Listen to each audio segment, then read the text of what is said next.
On a beautiful sunny Florida day, the garage at the Daytona International Speedway is literally roaring.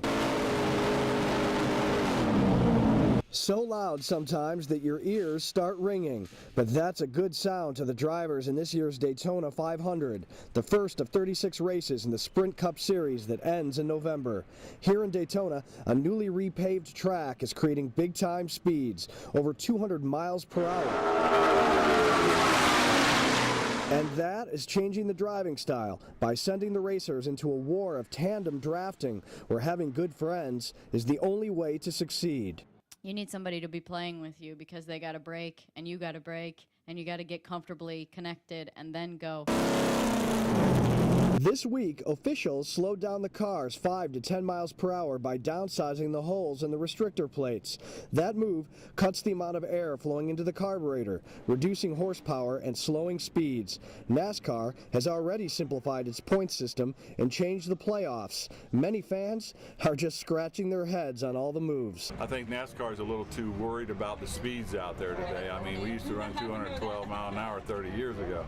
So the ideal they can't push it up a little bit, I think, has got these cars running 2x2, and I don't think any of the fans really like it that way.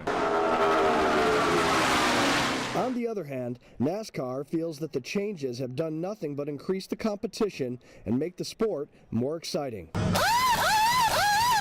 Well, last year, certainly, we had more lead changes, more leaders per race. It was the closest championship in NASCAR's history. So NASCAR made some changes over the last couple of years that has brought the competition back to a really exciting level. So we're pretty happy with where the sport is right now. That means he'll move to the rear of the field for the Daytona 500. In a practice race this week, while running in a tandem drafting scenario, Dale Earnhardt Jr. was involved in a wreck that has put him from the pole position car to the last in the pack for Sunday's Daytona 500. Some critics are saying that running tandem creates a major blind spot and the increase for havoc on the track.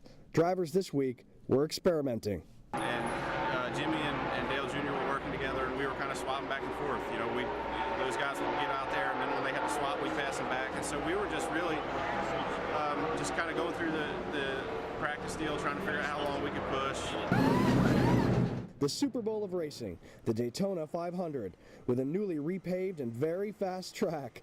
The beginning of the 2011 race season is gonna be a wild ride. In Daytona, Robert Ray, The Associated Press.